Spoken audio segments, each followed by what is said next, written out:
data that's been present on the internet for 5 minutes is exponentially more valuable than data that's been on the internet for 10 years or longer, right? When it comes to the most valuable data that an LLM can actually access, it's data that's happening immediately. If you ask an LLM about an event that happened last night, you want the ability to go and retrieve that data in real time. And that's what Grass actually provides. And that's where it excels because it's fast and it can access anything on the internet. The Polygon Community Grants Program was launched with 1 billion tokens, all for Polygon builders. Season 1 is live right now and features 35 million in Matic to support the next generation of Polygon projects. Builders on Polygon, these grants are for you. Join the aggregated future today by applying at polygon.technology/grants. Nothing said on 0x Research is a recommendation to buy or sell securities or tokens. This podcast is for informational purposes only, and any views expressed by anyone on the show are solely our opinions, not financial advice. Boccaccio, Ryan, and our guests may hold positions in the companies, funds, or projects discussed. What's up, guys? Welcome back to another episode of 0x Research. Today I'm joined by Andrej from Grass. Andrej, thanks for coming on. Yeah, thanks for having me, guys. Before we get started, do you want to tell us a little bit about Grass and what you guys are building over there? Definitely. So Grass is a network that anyone in the world with an internet connection can join by installing a node on their internet connected device. And what that node is doing is actually selling some of their unused bandwidth for the purpose of web scraping. Now, on the other side of this network are AI labs and large companies that actually very heavily rely on data-driven insights and need access to the public web. So they tap into a network like this and are able to access any public website in the world.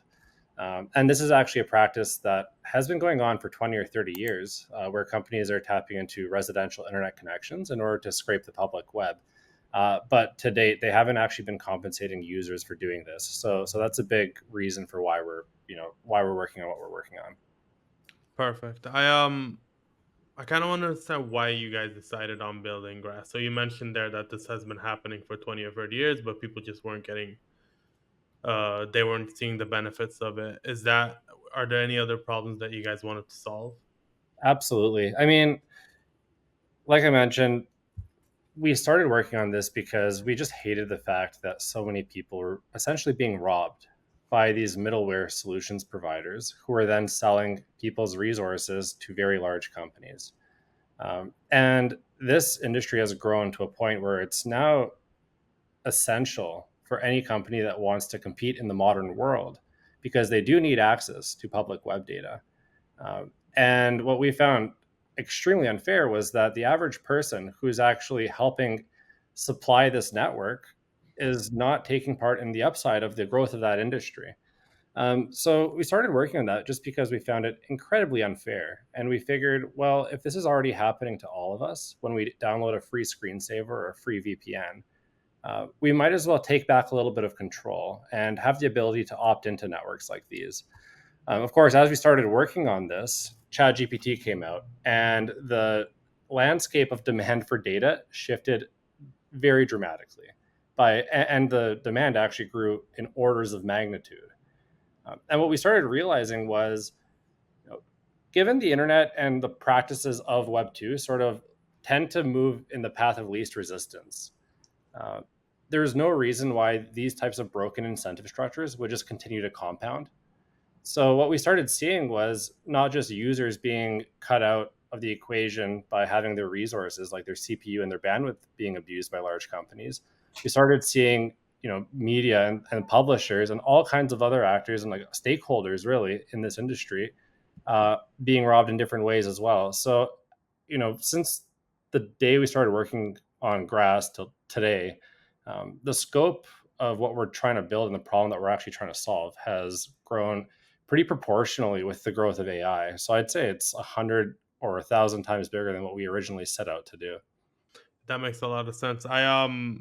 I understand the need for quality data, especially for AI models, but I kind of want to understand like how you guys see that fit in, because obviously a lot of people think different parts of the AI, resources are more important. So something compute is more important, something data is more important. But I kind of want to understand how you guys are approaching that. What's your thought process? Definitely. I mean, at the end of the day, an AI model is a representation of some amount of knowledge. And that knowledge came from the data that it was either trained on or that is being provided to it in the inference process. And if we just look at the AI industry and the way it operates today, the companies that are dominating the development of AI are actually the only two companies in the world that have access to an internet scale web crawl.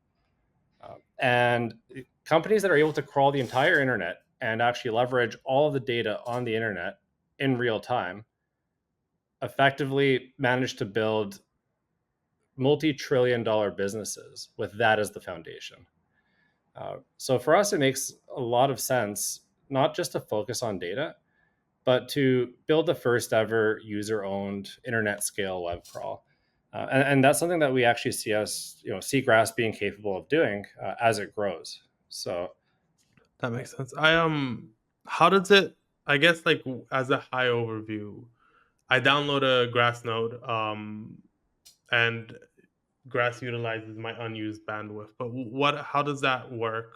What does the architecture look like? I feel like there's a decent bit of misinterpretation of how this exactly the process works out. So I would love to hear like an overview of it. definitely. So let's say you have a need for a certain data set. Grass recently open sourced a ton of Reddit data, so you could probably use that as an example.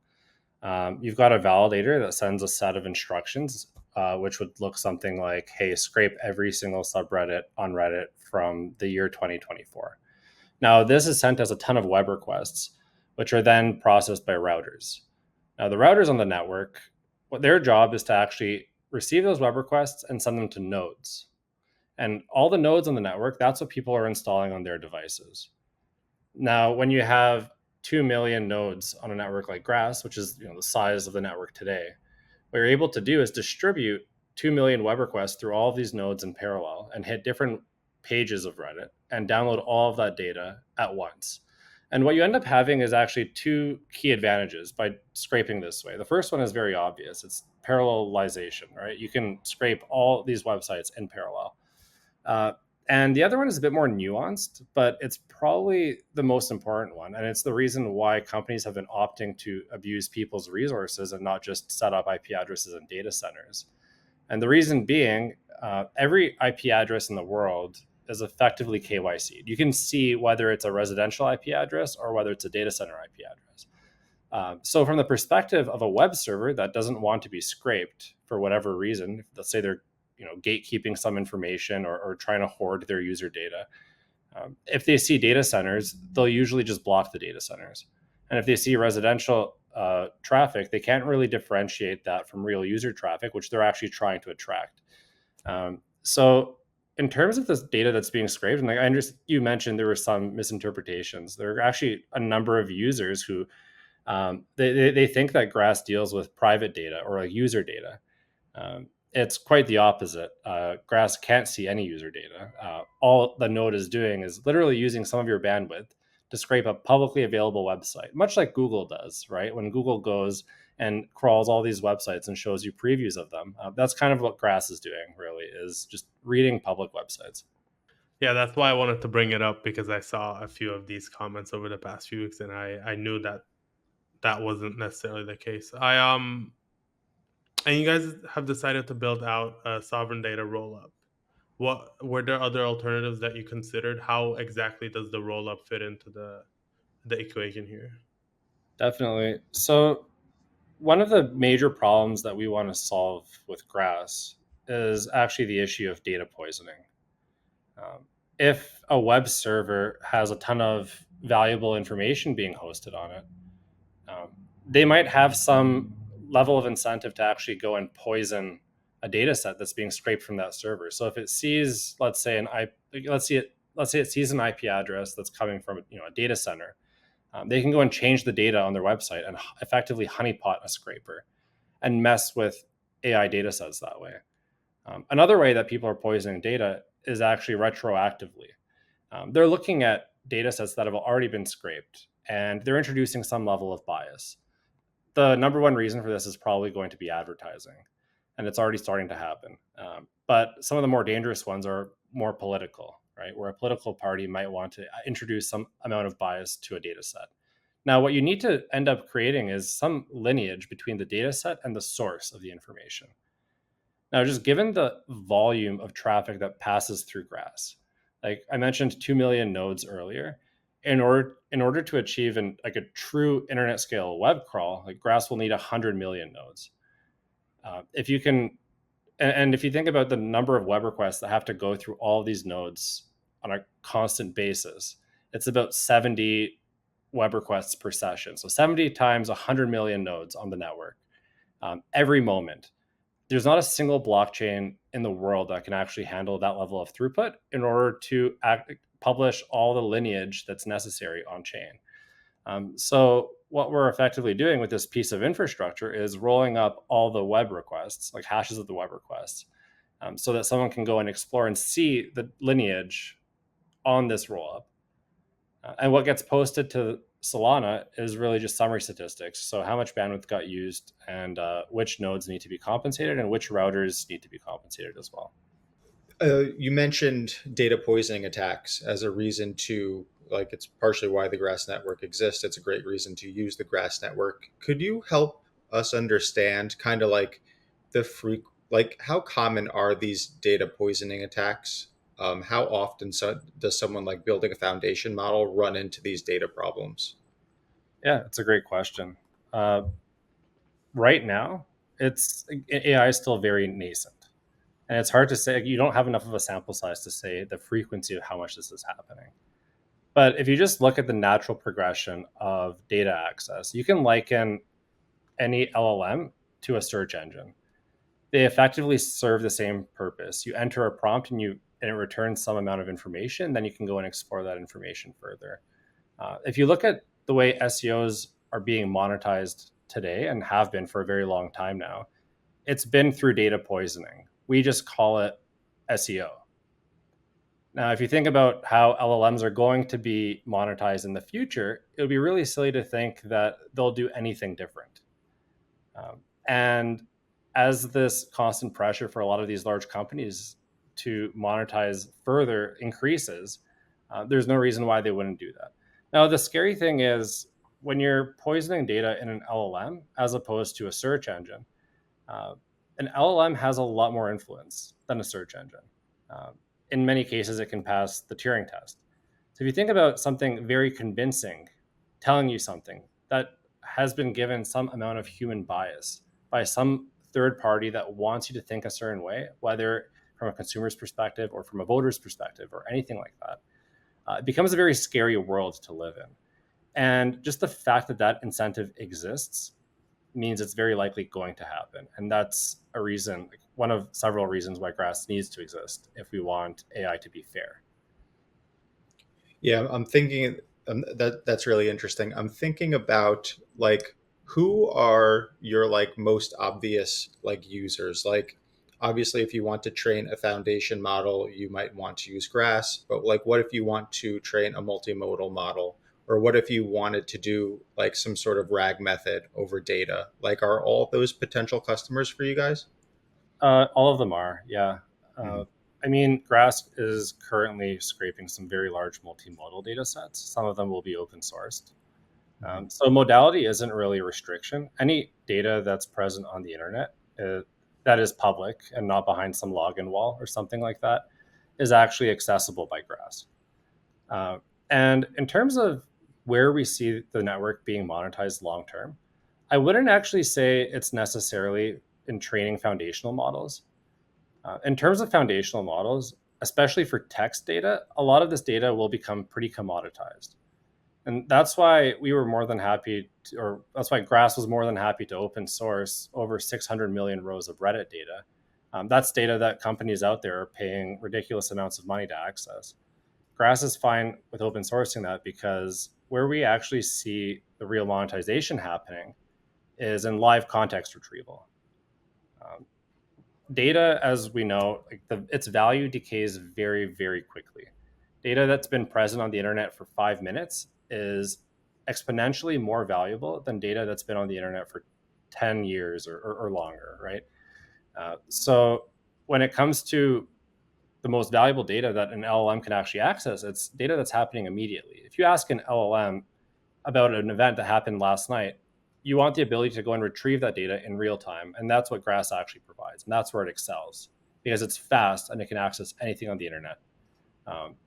So That's really interesting. So if there's a large opportunity in live context retrieval, I'm wondering, like, what are either the cost or product advantages of something like Grass versus a traditional way of doing that web scraping?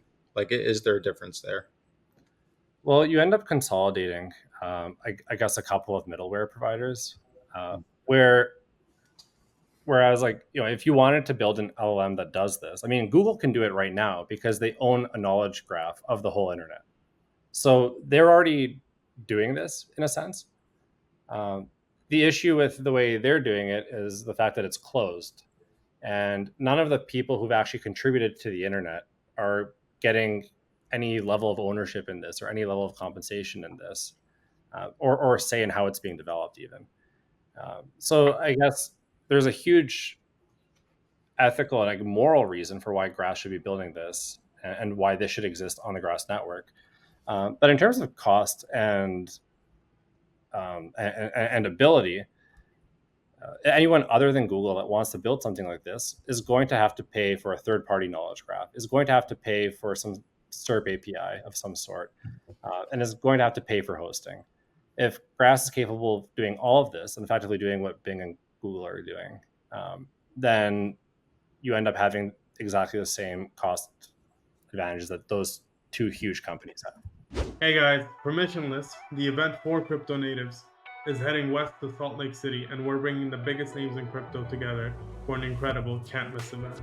Join me and the rest of Blockworks on October 9th to hear from more than 200 industry titans, including Nick White from Celestia, Shriram from AggLayer, and Keone from Monad.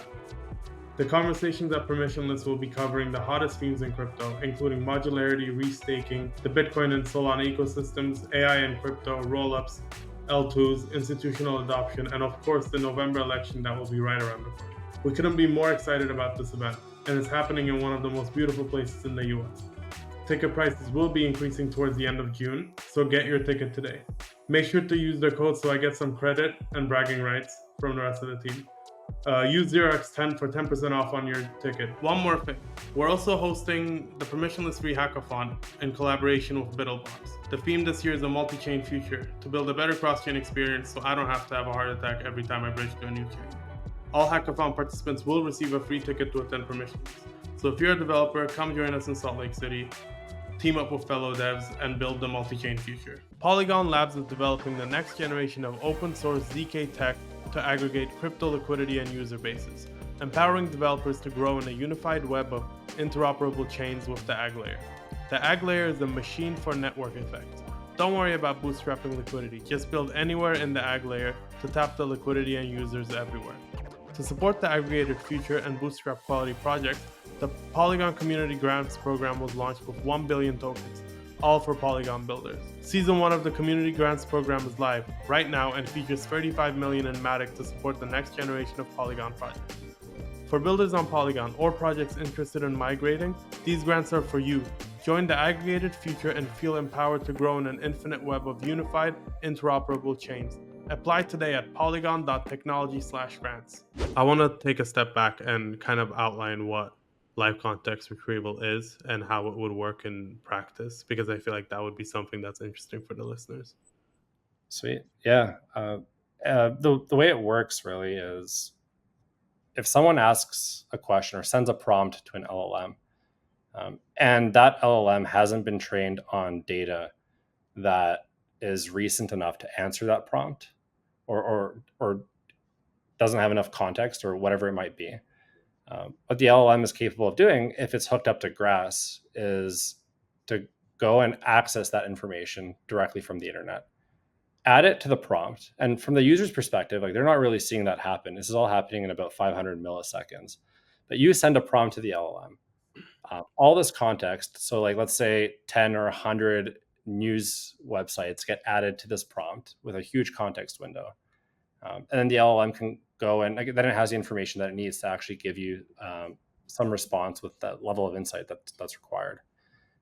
So in practice, it's actually fairly simple. Where the difficulty comes in is building the underlying knowledge graph of the entire internet, because you do need to know where to search. And in order to do this, like, not only does Grass need to crawl the entire web, it needs to build a knowledge graph of the entire web. And this is only possible with a certain level of nodes. And that's probably 50 times more nodes than Grass has on the network today. So you guys did upvote web for Reddit post, the data set. And one thing you mentioned was that it's becoming commoditized, or it will be commoditized, which makes a lot of sense given that I assume there are other parties also doing this, including you guys. Do you have any plans to scrape other websites, or is there anything that is like that you guys have already started on?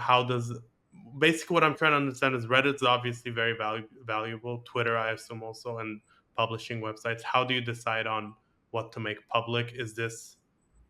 And who is the customer for the data set specifically, maybe apart from LLMs, or I guess including LLMs? Yeah, there have been a number of research groups playing around with Upvote Web that are not building LLMs. A number of them, just given the topical thing today is the US election, a number of them have just been doing sentiment analysis on the election and trying to inform prediction algorithms. There have been a bunch of other random tools that people are building, like movie recommendation engines, for instance, using people's thoughts on certain films and certain subreddits. Basically, any information across the 70,000 subreddits that are found in that data set can be leveraged to build all kinds of really cool and exciting things. So it's been pretty fun for us to just watch people reaching out to us and saying, hey, look what I built with this data set. And so, yeah, it's not necessarily just LLMs. It's just that the LLMs are probably the only use case that are going to gobble up the entire data set without picking and choosing little pieces of it. And as far as other, I guess, domains and other types of data that is currently being scraped and crawled by Grass, the vast majority of it is going to be open sourced. And this ranges anywhere from price data for retail and e-commerce websites to long form articles on all kinds of different publishing domains.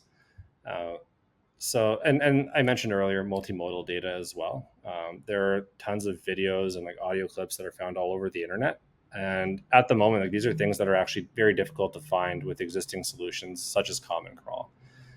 The way we're informing the way Grass is currently being informed in terms of what it's scraping and what it's crawling is mainly through conversations with some of the more prominent open source developers in the AI community, and them saying, hey, look, this doesn't exist.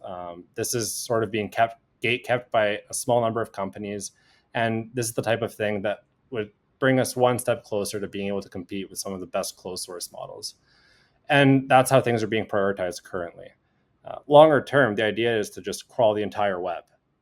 So there won't be any amount of differentiation. It'll just be, we want the whole web as frequently as possible, and everything being cached and everything being stored, and anyone being able to participate in that.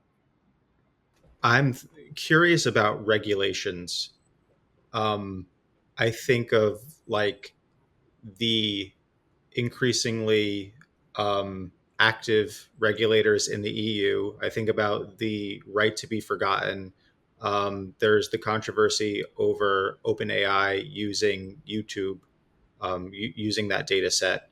How easy is it to be compliant when you're crawling the web? And how does Grass think about like compliance in this environment?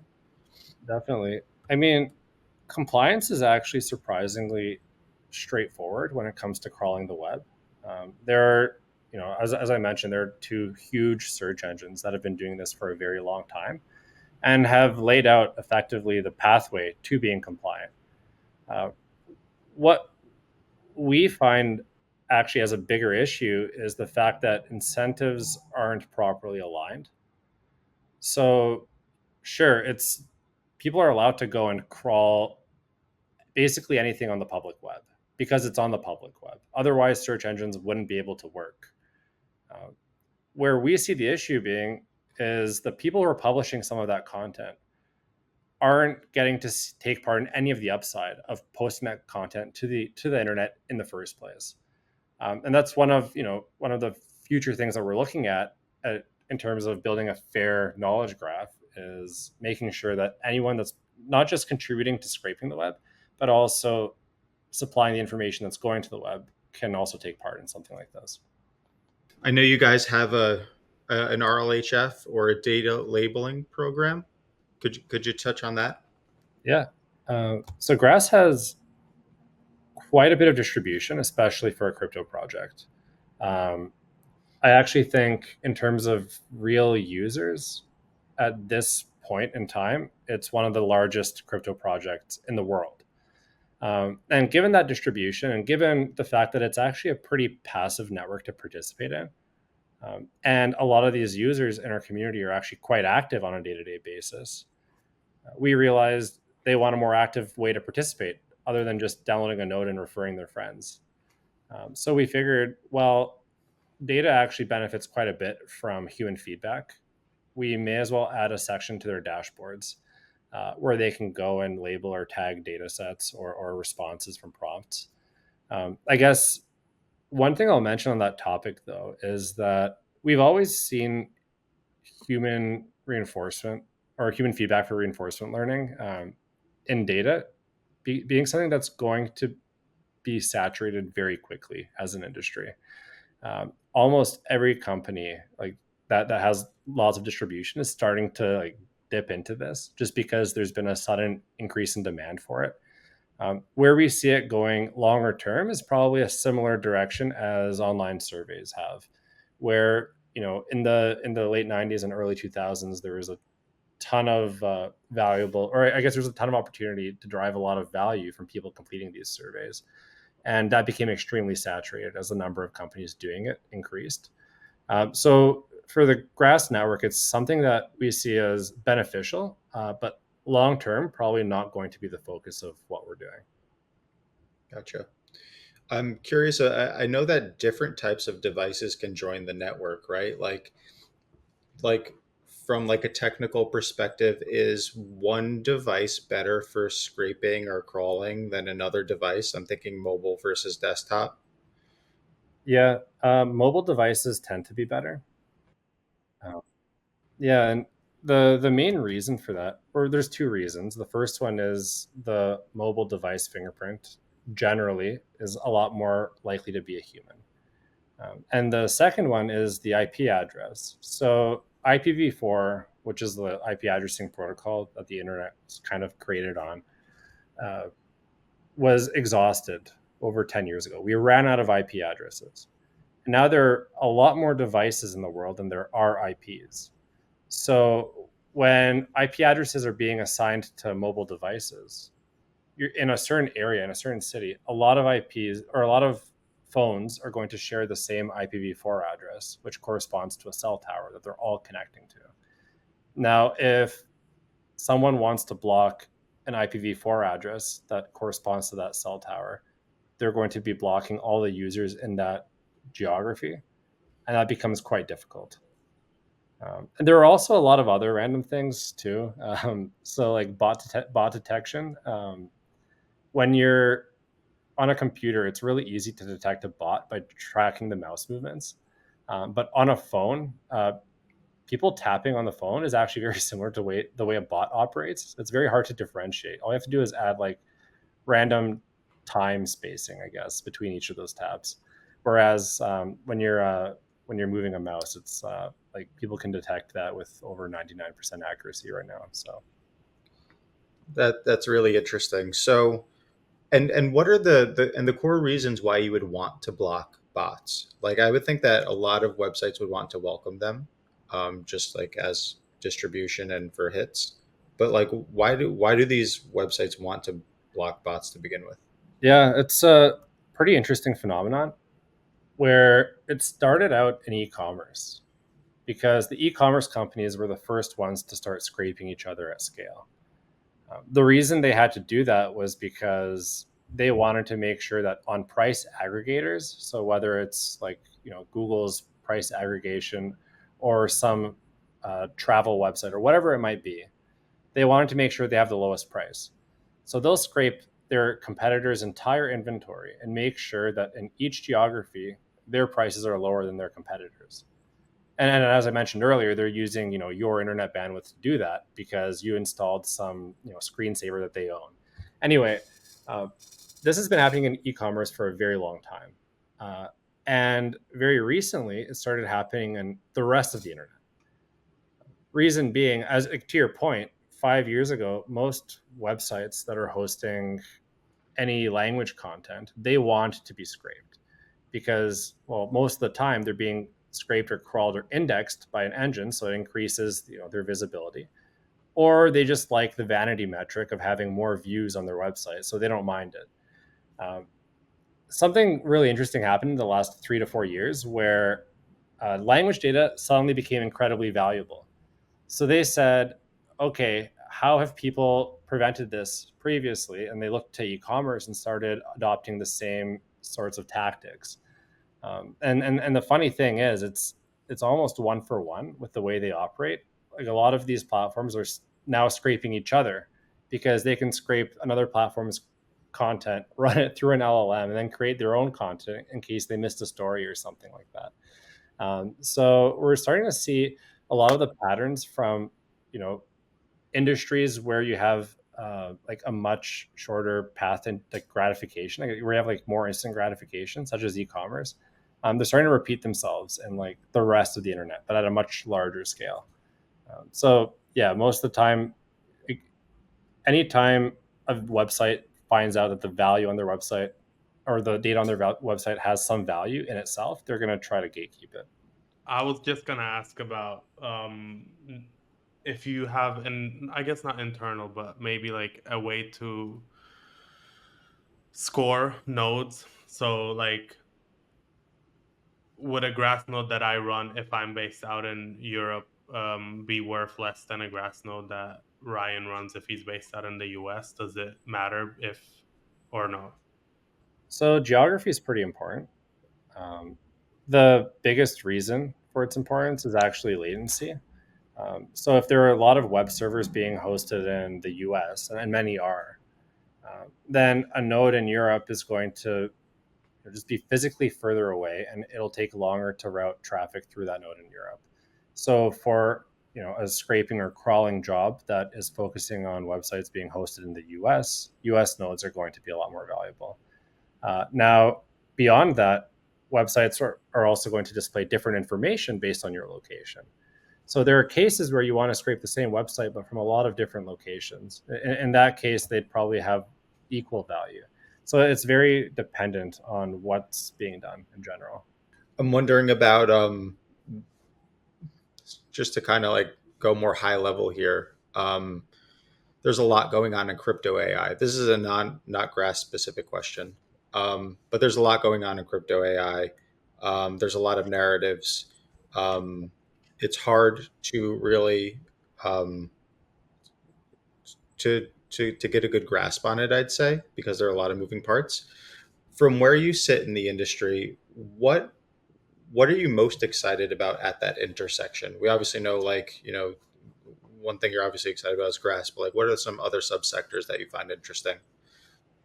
Yeah. Some of the things I find pretty cool are actually some of the training benchmarks that are being evaluated in decentralized ways. As you know, there's so many, I guess, models that are being overfitted to certain benchmarks. Like a new benchmark comes out, and then all of a sudden, like the next day, you have 200 models with 99% accuracy. And then you try doing anything else with them, and they're kind of useless. I've heard of a few crypto projects that are trying to address this problem. I think that's pretty interesting, actually, getting humans to go and interact with models and score them, and having some incentive structure for that. That actually kind of closes the feedback loop for open source LLMs that actually didn't exist for them previously, but did exist for closed LLMs where they can just hoard the data that is provided by users interacting with them. Another one I find pretty interesting is actually decentralized inference. It's one of those things where if you have a model that's small enough, or even a large model, and the sharding mechanics are properly figured out, anyone can go and monetize their latent GPU. I think that's pretty interesting.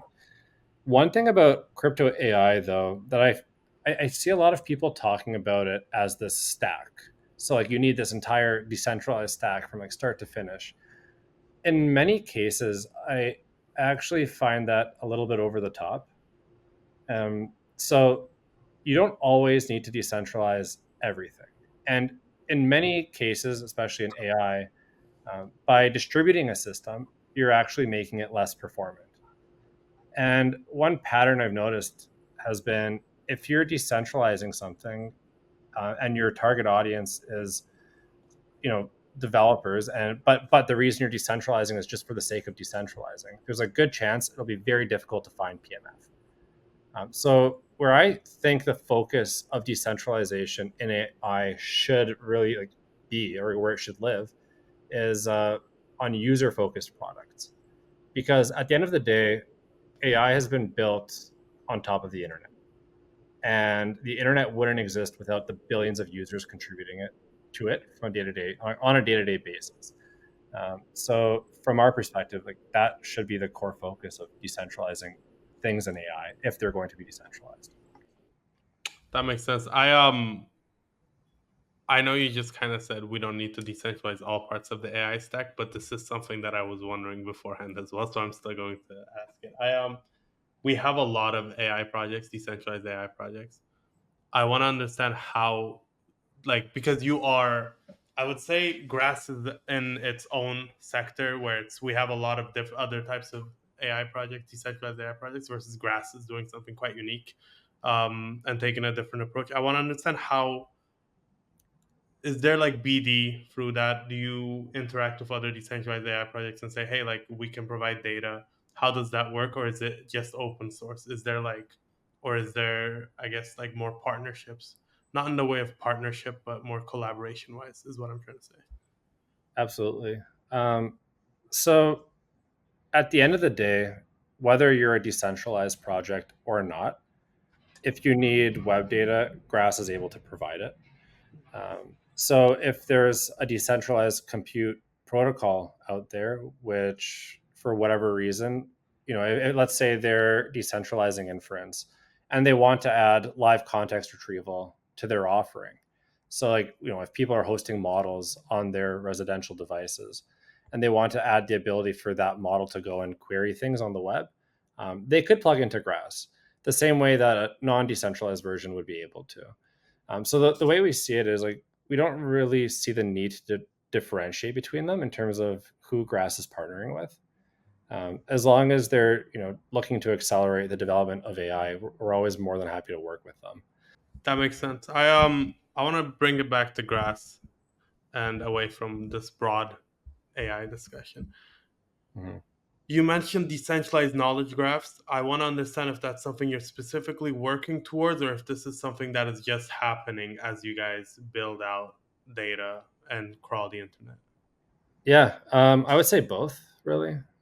So what we find probably the coolest feature of Grass is that it's your truest definition of network effects, where at 10,000 nodes, Grass wasn't really good for anything. At a bit over 2 million nodes, Grass is able to scrape the entirety of Reddit, let's say, in 2024 in under a week, and that's what got up. That's what got uploaded to Hugging Face and open sourced, was a bit less than a week of scraping. At 20 to 25 million nodes, Grass will actually be capable of scraping enough data to train ChatGPT 3.5 from scratch on a weekly basis.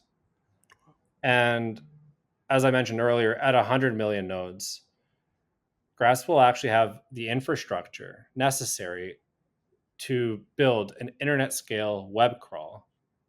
And when you've got the ability to crawl the entire internet, it would be really silly not to build a knowledge graph with that, because that's how you really leverage that information, is by creating a semantic tree that connects all these different websites. Like you're creating a map of the whole internet that anyone or any model can go and use. Do you see adding more businesses to Grass in the future. This decentralized knowledge graph is, for example, one that I'm more so thinking of this in terms of, okay, we have data sets, decentralized knowledge graph. Are there plans to do additional stuff? Because like you said, if you have 100 million nodes and you're scraping the internet. Yeah, I mean, we touched quite a bit on real-time data. That's something that Grass is capable of right now, where you can plug any model into Grass. And without Grass, it would start getting rate limited and blocked for browsing the web in an automated way. And Grass enables it. As far as other business models, I mean, as I mentioned, 2 companies in the world can crawl the whole internet. And those companies are now multi-trillion-dollar businesses. And if you look at them as companies, they're each of them is, you can probably make the argument that there are at least 100 businesses inside of those companies. So I think it's inevitable that Grass continues to verticalize into other fields. But in order to be able to do that, it needs this crawl as a base layer. I was going to ask this before, but Ryan kind of interrupted my questioning. Why did you guys decide to go on Solana? I mean, the throughput reasons probably, but anything else? Throughput reasons were the biggest one. But aside from that, we've been talking to Solana Foundation for 2 years now. They've been incredibly supportive. And the ecosystem that lives on Solana has been amazing for distribution and for bootstrapping the network. I don't think there's a single L1 ecosystem out there that can actually compete when it comes to things like that. So yeah, it just made a lot of sense for us to do it. That's interesting. When you hear this, when you hear conversations about like L1 ecosystem distribution, like it's people point very obviously to the EVM ecosystem. Like, could you maybe dive into that a little deeper? Yeah, well, when it comes to some of the most notable and prominent projects on Solana, what they're trying to do is fix real world problems and use crypto in order to enable like solving those problems. And most of the users of those platforms end up very naturally becoming users of Grass as well, because of the very similar philosophy of we're not decentralizing things for the sake of decentralizing things. It's a much more practical and not philosophical approach. In terms of the EVM ecosystems, what we're seeing is actually quite a bit of fragmentation across a lot of these communities. In the EVM space, you just don't see the same types of projects that are happening on Solana. And the cool thing about Solana is the fact that it's integrated. Everything exists in one place. We can focus on building Grass and not have to worry about having to rewrite some consensus mechanism, as a lot of projects in the EVM space have had to do in order to make them work properly. Yeah, that's what I've noticed with the Cosmos as well. A lot of people have to just rewrite Comet BFD just to get it to perform to the level that they need. What's next for you guys? Like over the next, let's say, year, what's coming up? What should people look forward to? Yeah. So one of the more exciting and most asked for features within the community is a broader mobile rollout. As you guys probably know, we've been live on the Saga for about 7 or 8 months now. And the goal is in the next couple of months to actually roll out to all Android phones. We're expecting to see a ton of new users joining the network from that. Beyond that, in the next 4 to 6 months, we do plan on releasing data labeling, as we mentioned earlier, as well as doing a more enterprise level rollout of live context retrieval. So that's something I can kind of touch on right now, but I think showing is a lot better than saying. So just keep your eyes peeled for that. Perfect. Ryan, do you have anything you want to ask? No, I love it. Showing is better. Yeah. Hi. Andrej, thank you for coming on. Yeah, thanks for having me, guys. Are you currently building on Polygon or interested in migrating? Season 1 of the Polygon Community Grants Program is live right now and features $35 million in Matic to support the next generation of Polygon projects. Builders on Polygon, these grants are for you. Join the aggregated future today by applying at polygon.technology/grants.